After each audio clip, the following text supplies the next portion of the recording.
Makinig. Hindi lahat ng successful entrepreneurs ay galing sa mayamang pamilya o mataas na pinag-aralan.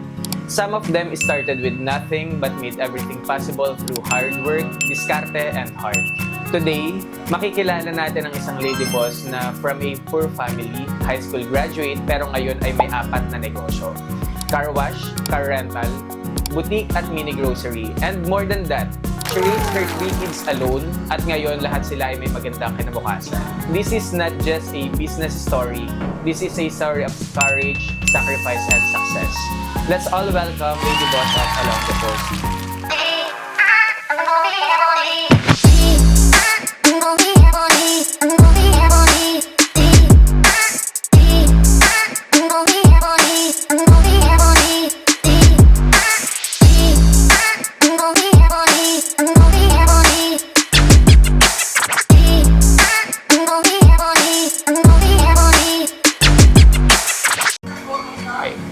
Maraming salamat po at nakaunlakan nyo ang aming team.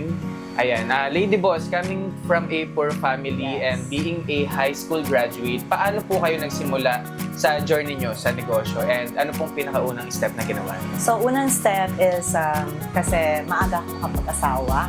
So, and then hindi rin ako nakapag-aral ng college kasi nung time na yon sobrang hirap ng buhay namin.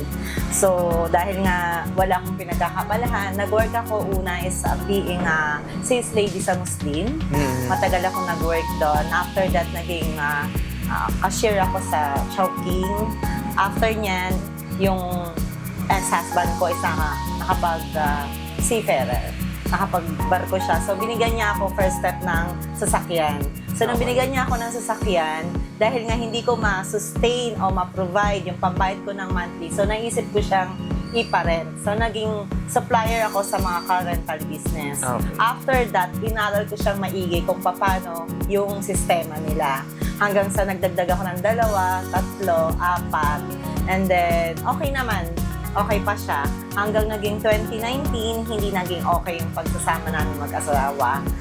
That time is sobrang hirap ng buhay. So, nag-start ako dahil nga magulo na yung pamilya namin. Binenta ko lahat ng damit namin mag-iina.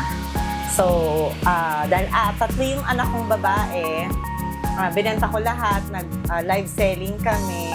So, nung after ko siyang ibenta, nag-isip ako ngayon kung paano pa ako kikita ulit. So, ang naisip ko is maghanap ako through online like sa Alibaba. Like nagtinda ako ng mga non-stick casserole, mga laruan. Nag-import po kayo. Yes, oo. So, ayun nga, tapos nag-pandemic. After pandemic, nung pandemic pa siya, hindi ko naramdaman talaga yung pandemic. Kasi parang doon ako nag-boom sa car rental business. Dahil di ba maraming umuuwing mga balikbayan. Yes. Kailangan nila ng car. Yes. So, only car rental ang nakakalabas-pasok sa pagsundo ng mga OFW. After that, I think way back 2022, pagtingin ko ng bank account ko, dun ko nakita na parang almost mayroon na akong 350,000. So, nag-start ako na sabi ko gusto ko siyang i-partner sa magtayo ng car wash. Magtayo ng car wash. Kasi yung car rental, after mong i-rent, kailangan mong linisin. Iba car wash eh. Yes. So, kung saan ako nagpupunta, di ba, parang, and then that time, wala akong staff. Ako lang lahat. So, kapag may magre-rent, ako yung makikipagkita. Wala pa rin akong permit that time. Okay. So, freelance ako talaga. So, noong 2022, so, dun siya nag-start lahat. Car rental, car wash, spa, actually nagkaroon din ako ng spa, and then yung grocery. So yung pag-online selling, yun talaga yung bumuhay. Yes, bumuhay sa akin. Okay. Dati, takot ako. Kasi sabi ko, paano kaya kami mag-iina? Kasi nga like, hindi ako nakapag-aral. Maaga ako nagkaanak. So ngayon ko napatunayan na hindi lahat ng maaga nagkakaanak o hindi lahat ng nahihiwalay sa asawa is hindi kayang buhayin yung mga bata. So, I should say na lahat ng single mom, basta madiskarte ka sa buhay, Kayang-kaya mo. Yes, kayang-kaya. Yun nga single motherhood and motivation. So, raising 3 kids on your own is no joke talaga eh. Yes, sobrang Siyempre. hirap. Oo. Si woman aeronautical engineer and marine engineer pa sila ngayon. Yes, still nag Paano nyo po nababalanse yung pagiging nanay at pagiging negosyante? Very hands-on kasi ako when it comes sa Like ngayon, nasa Manila yung mga bata. So may time na pupunta talaga ako to check yung mga kids. And then dito, ako talaga.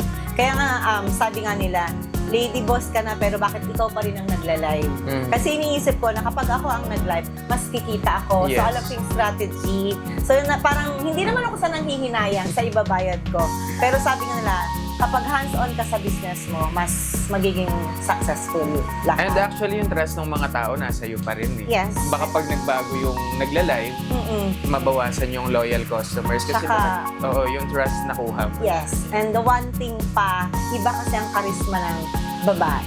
Siyempre. Oo. And then car business, car wash business, sa mga association, sasabihin nila, ginagamit ni Lady Boss yung charm niya, yung niya. No, kasi iba naman talaga yung kapag babae yung nakikipag-usap, diba? So mas malambing, mas magaling mag-sales talk na.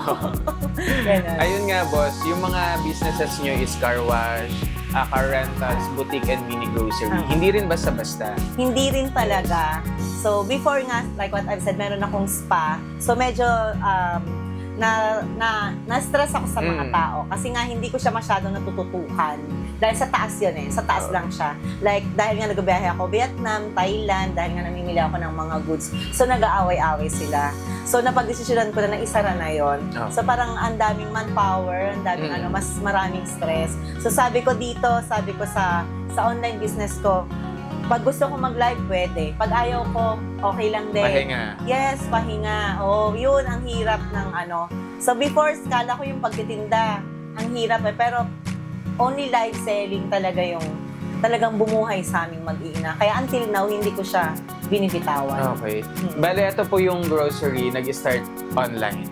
Online, yes. Tapos ito yung pinakaunang business, then nagkaroon ng yung rentals nga, 2019. Yeah, ang pinakauna talaga is car rental. Okay, Yan car rental. talaga, car rental talaga. And then, after the car rental, nagkaroon ako ng boutique sa Mabayuhan. So, until now, meron pa rin there sa Mabayuhan. Then, yun nga, nung 2022, yun na, nakuha ko na to, atong car wash. And then, yung spa, halos sabay-sabayan din itong office ko ngayon. Yes. Ayan. And 2019 po yung pinaka-start ng business 2019. naman. Okay, let's be real, hindi madali ang pagnenegosyo. Ano yung pinakamalaking struggle na hinarap nyo at paano nyo po ito nalampasan? Nung time na, kapag syempre, nagre-rent na ako eh. Before kasi ang car rental, wala akong pwesto, wala. Nung nag-rent na ako, sabi ko ganito, paano ko siya ma-sustain lahat? Like, pag rainy day season, kapag pawag dito, mahina. Niisip ko dapat lahat ng business kailangan tuloy-tuloy lang. Kahit humina siya, kasi kapag in-stop mo, talo ka. Yun. So, ang business is ups and down. So, kailangan malakas ang loob mo. Hindi ka pwedeng panghinaan, hindi ka pwedeng talunin ng ano ba yan, nag-uulan, paano yung car wash, no? Kailangan lagi kang positive. Yun yung naging motivation ko talaga. And syempre, kung may isang bagay po na masasabi ninyo na nagdala sa inyo, isang bagay o tao, kung nasaan kayo ngayon, ano po yun? Diskarte, lakas ng loob, pagmamahal sa pamilya o kung ano man. Tiwala kay Lord. Tiwala. Yan ang unang-una. Oo, kasi nung una, akala ko wala nang mangyayari sa amin mag-iina. Na parang naisip ko na paano kami. So ngayon ako naniniwala na hindi mo kailangan makipagpatayan sa sustento ng tatay ng mga anak mo. Yes, kasi maraming iba na nahihiwalay, na alam mo maabot sa kung saan. Pero once na marunong ka magtinda, mabubuhay talaga kayo. And then, tinuruan ko rin yung mga anak ko. Sinabi ko sa kanila na hindi kailangan ngayon na maganda ka lang. Kailangan ngayon madiskarte ka. I'm not saying na yung may mga pinag-aralan na. Yes. Daig pa ng may pinag-aralan ng may diskarte sa buhay. Yes. Siyempre, ang number one, talagang dapat pag magnenegosyo ka, marunong ka magbenta. Yes. Number Hindi one naman yun. idea. Hindi pwedeng hindi ka marunong magbenta. Yes, Number one, marunong ka sa sales. Mm-mm. Ano po ang pakiramdam na makita na hindi lang kayo umaasenso, kundi pati pamilya at komunidad na naapektuhan ng sipag at tiyaga ninyo? Kasi Actually- syempre may mga empleyado tayo. Yes. ganyan. Oh, actually, until now, hindi pa rin nagsisink in sa akin na nandito na ako sa posisyon na to, na parang ganyan. Ayoko nga tawagin as much as possible as lady boss. Mm. Gusto ko lang talaga Hazel, kasi yun ang Okay. real name ko. Gusto ko low profile lang talaga. Mm-mm. Kaya, Pero Yang- syempre, konti lang kasi yung mga babaeng boss talaga di ba? oo. Yun, Yun oo, konti lang talaga. Tsaka sabi nga na very unique yung naging, paano ba? Una kasi ang pangalan talaga ng business ko is Tres Marias because of my Yung mga kids. 3 kids. So, nag-start yan sa car rental. So, nung nag-meeting kami, dahil ako yung parang babae na naging member ng car rental association, tinawag nila akong lady boss. Lady boss. Doon So, nag-start. oo. From then, ayun na. Doon na Bale, anong nag-start. year po yun? 2022. Okay, after 3 years nyo na After nasa 3 years. car rental business. Ganyan. And ano naman pong may papayo nyo sa mga negosyanteng nagsisimula pa lang? Lalo na yung mga katulad yung walang malaking puhunan dati, di ba? Kasi nag-start kayo 2019 dun sa isang kotse. Yes. At walang mataas na pinag-aralan, syempre. Oo. So, para sa akin, huwag tayong mawala ng pag-asa. So, dapat maghanap tayo ng pagkakakitaan natin. Huwag tayong mahiyang magtinda. Huwag tayong, for me, hindi ko naman sinasabi na ano yung sa pagtatrabaho. Kasi kapag nagtrabaho ka, lahat ng oras mo doon iikot Yes. Like 8 hours, uuwi ka na lang, matutulog ka, pagising mo, papasok Kailangan ka na mo naman. magtrabaho. Pero pag nagtitinda ka, mag-post ka lang, hindi pwedeng walang papansin sa'yo. Maybe hindi lahat magla-like. Maybe hindi lahat mag-comment. Yes. Pero maraming mag-message sa'yo. Yes. And isa So, sa mga napatunayan ko rin sa sales, ganyan. Post mo lang kasi baka ngayon hindi nila nilike, Yes. hindi sila nag-react, pero soon baka nag-iipon lang. Yes, oo. Oo. Ako kasi dahil ko sinasabi sa kanila, gusto ko lagi makaharap sa mga single mom out there. Nasabi ko kung halimbawa gusto nila mag-start ng business, pwede silang kumuha sa akin like 15 to 1 month to pay ako. Okay ako doon.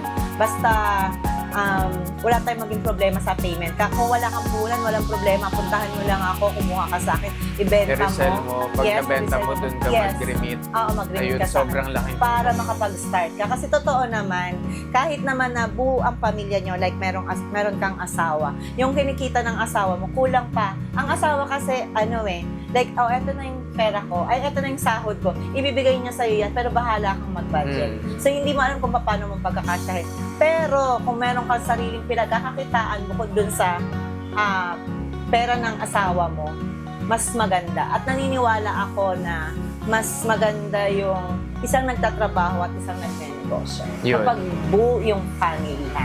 Siyempre. Ganun. Para may isang foundation, may isang Yes. naglalaan for future. Yes. And yun naman po, kung kaharap nyo naman ngayon yung batang lady boss, yung wala pang anak, yung batang-bata pa talaga, medyo musmas pa. Galing sa hirap, anong sabihin niya sa kanya? Ayun po siya. Proud ako sa sarili ko dahil kahit wala akong pinag-aralan, akala ko kasi dati hanggang dito na lang ako. Like taga-alaga ng mga anak ko, aasa ako na lang sa padala ng asawa ko. So ngayon ko napatunayan na hindi lahat ng maaga nag-aasawa at walang pinag-aralan, walang mararating. So magsimula tayo sa pangarap. And then yung pangarap na yun, kailangan meron tayong ginagawa. Hindi pwedeng mangarap na nakaupo ka lang. Kailangan pag nangarap ka, may diskarte ka. So, yun. No. So, I should say, I'm so proud of myself kasi hindi ko nga akalain na magkakaroon ako ng ganitong business. 4 pa. Yes. So, parang Yun isa yan. lang ang hiningi natin kay Lord, pinangarap. Mas higit pa yung binigay niya. Yes, So, syempre. very thankful ako Okay, doon. yun nga sabi ni Lady Boss natin, syempre trust God, Yes. trust yourself, syempre kailangan marunong ka magbenta, mahalin mo yung pamilya mo. Yan. Mahalin mo yung staff mo. mahalin mo rin yung mga staff. Oo. Kasi sila yung nag-aalaga ng Yes. negosyo pag wala Kasi like yung sa car wash, kapag hindi ko sila minahal, pag nagsialisan sila lahat, hindi ko kaya. Doon na kaya ko mag-car wash, pero hindi ko kaya mag-isa. Yes. So, kailangan ko sila. Kaya nga sabi ko, kami palagi, family, ang pag-angat ko, pag-angat nila. Ang pagbagsak ko, pagbagsak din nila. Ayun. So, kaya kailangan magtulungan kami. Yun ang pinaka-importante doon. Ayun, sobrang dami na nating natutunan mga Kantra Local kay Lady Boss. This story reminds us that success is not about where you came from, but where your courage and hard work can take you. Kung nagawa niya mula sa hirap, kaya mo din. Sa mga business owners, managers, and aspiring entrepreneurs, keep earning, keep learning, keep pushing, and keep hustling. Don't miss more powerful stories like this on Antra Local PH, Antra View. Subscribe now, follow us on Facebook, and be inspired by real entrepreneurs making a real impact. Remember, success doesn't wait, so why should we? Ayun, maraming salamat, Thank you boss. so much. Thank Thank you you. po.